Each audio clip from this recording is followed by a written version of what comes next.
bersama saya Nisa Tefeni dengan NIM 20304003. Baiklah, di sini saya akan mendefinisikan tentang sikap.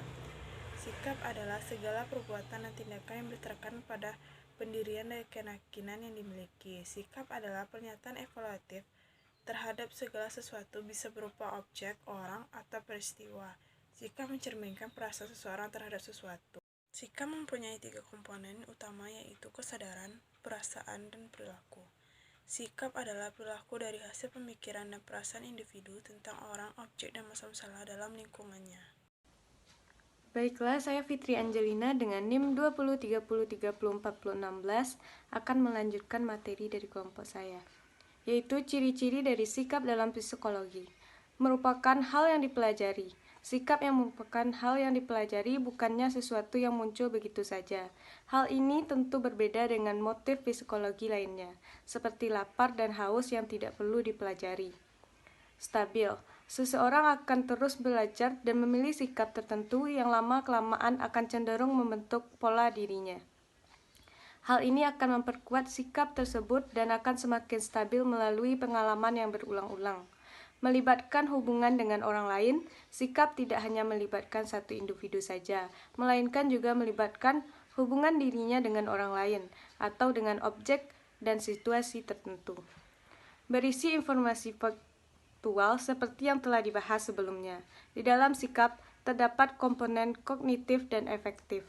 Faktor yang mempengaruhi sikap, yaitu 1. Pengalaman pribadi, 2. Pengaruh orang lain yang dianggap penting, 3. Pengaruh kebudayaan, 4. Media massa, 5. Lembaga pendidikan dan lembaga agama, 6. Pengaruh faktor emosional. Baiklah, saya Kofifa akan melanjutkan pembacaan materi dari kelompok saya. Yang kedua, yaitu tentang teori belajar kognitif. Menurut para ahli, proses belajar akan berjalan secara baik jika materi pelajaran yang diberi dengan berkaitan serta menyesuaikan dengan susunan kognitif yang sudah dipunyai siswa awalnya. Dalam teori ini, ilmu dan pengetahuan itu akan dibuat dalam diri satu orang lewat proses hubungan yang terkait serta berkaitan dengan lingkungan. Proses ini tidak berjalan sepotong-sepotong, tetapi bersambung serta lengkap. Guru bukan sumber evaluasi penting serta bukan kepatuhan siswa yang akan dituntut dalam teori ini, tetapi refleksi tentang apa yang dikerjakan siswa tentang yang diperintah serta dikerjakan oleh guru. Baiklah, saya Isra Miliana akan melanjutkan penjelasan materi dari kelompok saya, yaitu yang ketiga, teori humanistik. Arah proses belajar adalah untuk memanusiakan manusia tersebut. Proses belajar sudah dianggap sukses jika para pelajar sudah bisa mengerti dirinya sendiri serta lingkungan yang berada di sekitarnya, serta berupaya untuk manifestasikan dirinya dengan lebih baik. Teori ini akan diambil pemikiran dari aktor belajar serta tidak dari pengamatan.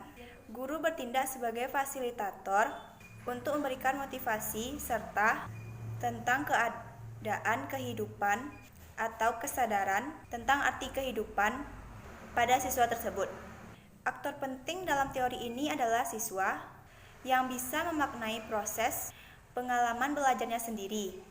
Karenanya, unsur emosional serta pengalaman emosional siswa penting dalam momen evaluasi, karena tanpa motivasi serta kemauan dari faksi siswa sangat penting, karena itu asimilasi pengetahuan baru ke kognitif yang dipunyai siswa secara tidak langsung.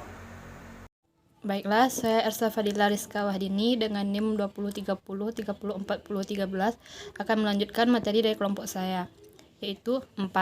Teori belajar konstruktivistik, yaitu teori yang merupakan salah satu teori belajar psikologi yang mengatakan bahwa persoalan yang ditampilkan didasarkan dari pancingan internal, yang didasarkan pada pengetahuan yang direkonstruksi sendiri oleh beberapa siswa secara sedikit demi sedikit, serta hasilnya diperluas lewat kerangka yang hanya terbatas.